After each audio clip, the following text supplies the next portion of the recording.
sometime in 2020, government approved some facility to help with the construction of about 240 e-laboratories in some SHS institutions across the country.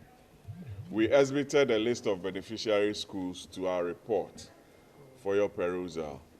What we did was for the additional funding or financing for the next phase of 174 schools, which government sought and Parliament approved last week, Friday. So I believe it's a very important step, especially when we're trying to integrate and introduce a lot of ICT infrastructure into our second cycle schools. Government again also took interest in the Ghana Bauxite Company by reassessing the strength of the company with the request that came before us. One, government stake in that entity has increased to over 23.8%.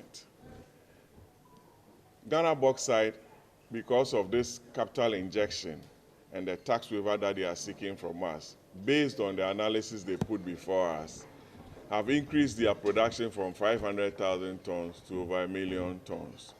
That is what we want the company to do in order to create enough jobs, pay the requisite taxes that we're asking for. The beauty of these approvals is that the minority supported it. Sometimes there's some misunderstanding between what they seek to do with regards to tax waivers.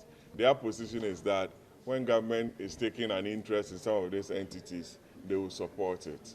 And we commend the minority for supporting and coming on board.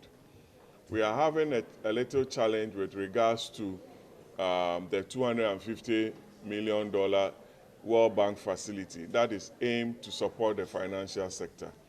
The banks went through a difficult time during the DDEP, or the Domestic Debt Exchange Program. In view of that, if you read the budget, government said they were going to support the financial sector through the Ghana Financial Sector Stabilization Fund with a CD equivalent of $500 million, and also seek a World Bank financing of $250 million to support the program. You know, a pool of close to about $15 billion, 15 billion Ghana cedis is what government is seeking to mobilize to support the banking sector.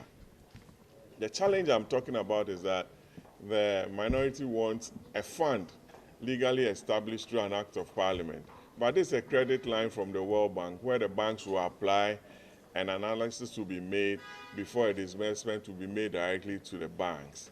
That is different from creating a fund like the Road Fund, Zongo Development Fund, or the special initiative funds that we all are used to on the floor. So a decision was taken at the committee by majority decision, and a report is being prepared to be laid. Those are some of the things that we've been doing as the Finance Committee at this time that I needed to brief the press for you to be abreast with what we are doing, so that you also take an interest in what we are doing as a committee in Parliament.